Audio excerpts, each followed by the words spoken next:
Okay.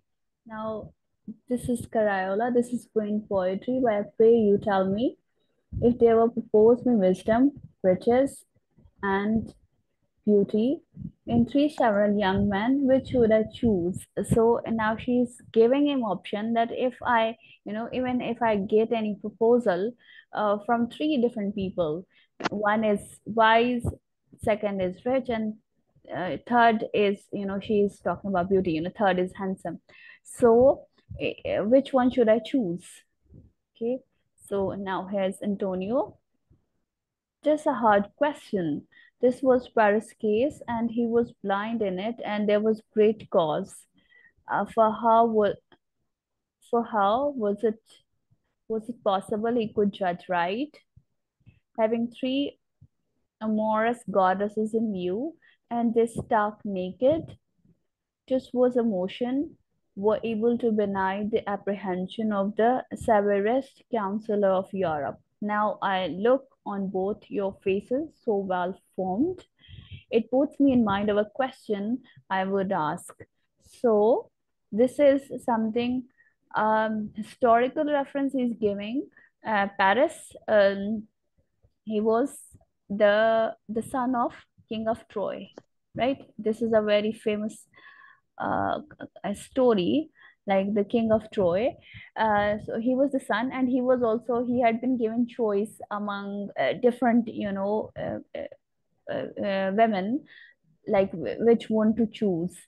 So he's comparing her question with the example of Paris, like this is a difficult question, like which one to choose. So he's not giving any straight answer, and then he in turn he's asking question from,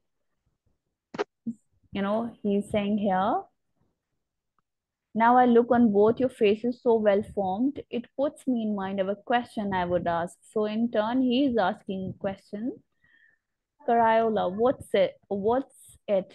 So she's saying, Antonio,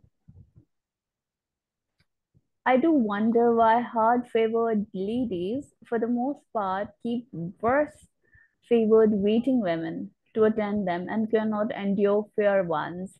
So he's saying that those ladies are the, princes are in royal family. They those who are kind of unattractive. So they keep their waiting women, even more unattractive. So what is behind this? So he's asking, what is behind this? Okay, so the Duchess. Oh, that's soon answered. Did you ever in your life know an ill painter desire to have his dwelling next door to the shop of an excellent picture maker? Twid disgrace his face making and undo him. I prithee, when were we so merry? My hair tangles. Okay, so now Duchess answers this question. So she says that this is a very, easy answer. So she's saying that, if someone is not beautiful, so she would not, woman would not like to have a lady in waiting, more beautiful than her. And she compares this thing with a painter who is not good in painting. So he's saying he would not like to live. Okay. Did you ever in your life know an ill panther desire to live in dwelling next door to the shop of an excellent picture maker?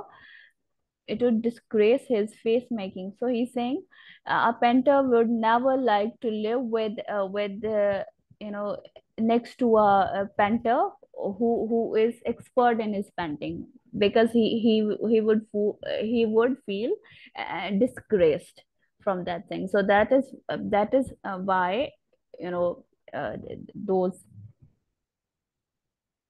princes, they don't have attractive or beautiful ladies, ladies in waiting for them. Then here in the, so she is face making and okay, when okay, so now she is just changing her her behavior. Now she is not directly here, she is not directly talking to them. So she was making her hair.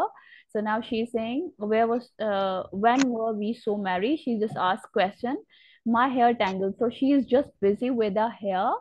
Antonio sighed to Cariola, pray thee, Cariola, let's steal forth the room.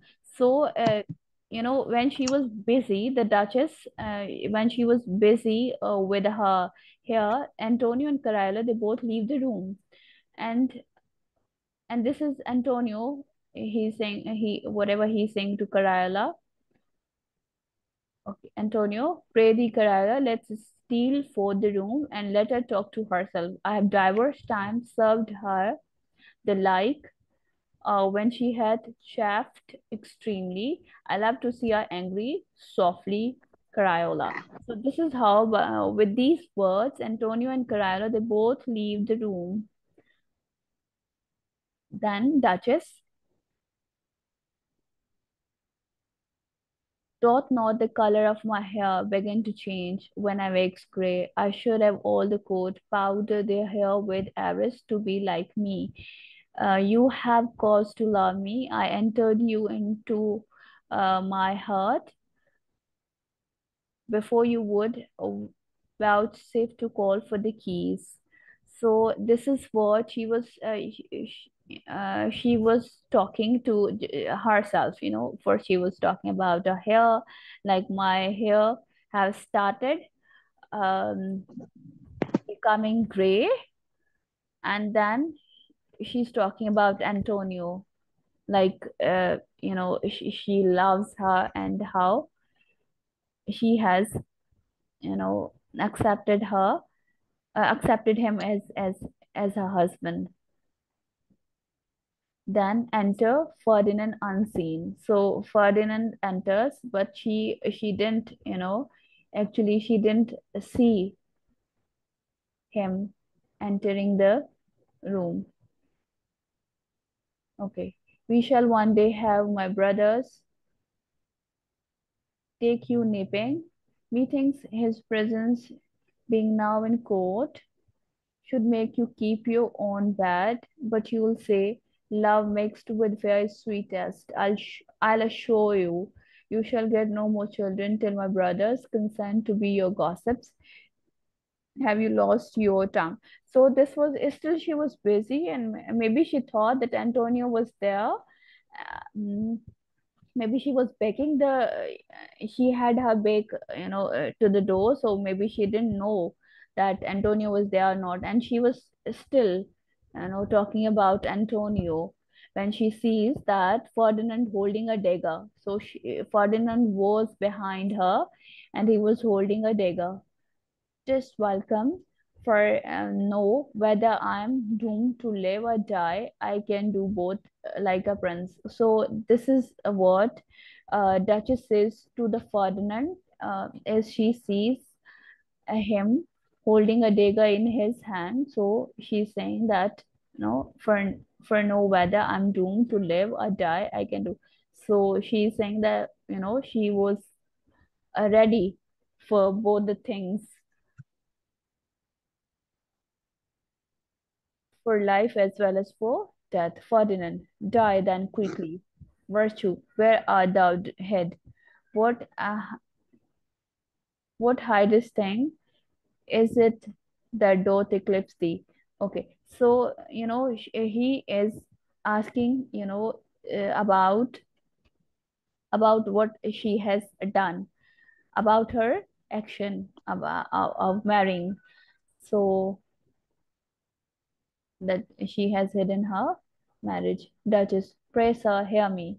Ferdinand, or is it true thou art but a bare name and no essential thing?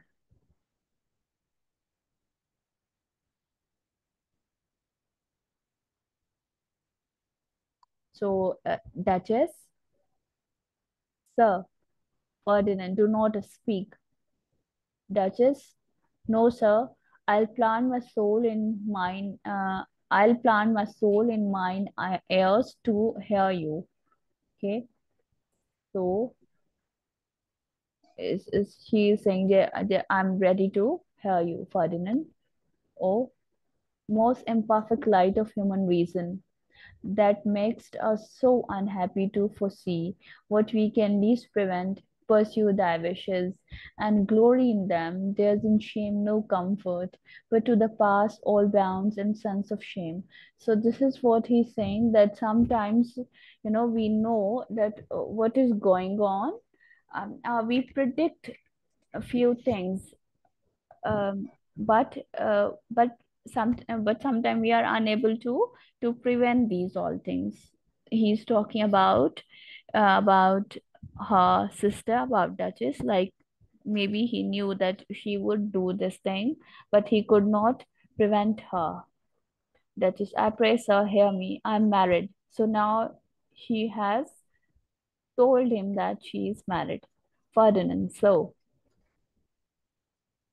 Duchess, happily not to your liking, but for that, alas, your shears do come untimely now, to clip the bird's wings that's already flown.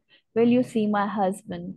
So she's saying that perhaps you don't like this thing, but she's talking, uh, to clip the bird's wing that's already flown. She has done something which cannot be reversed, something which has happened but which cannot be reversed. Okay, and so she's saying that, will you see my husband, Ferdinand? Yes.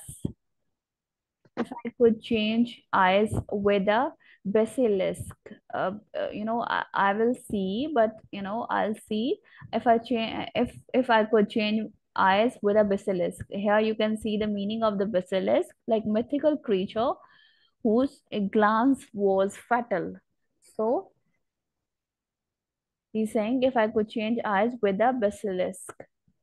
Duchess, sure, you came hither by his confederacy. So she thinks that Ferdinand has come with the help of Antonio. Maybe Antonio has helped him uh, to enter the room, because he didn't know that,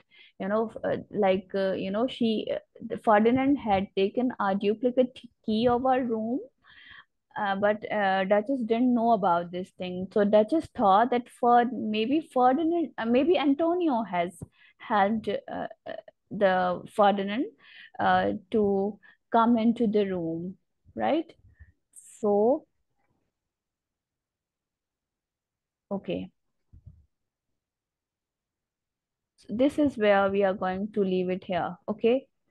And in the next lecture, we are going to start from here, right?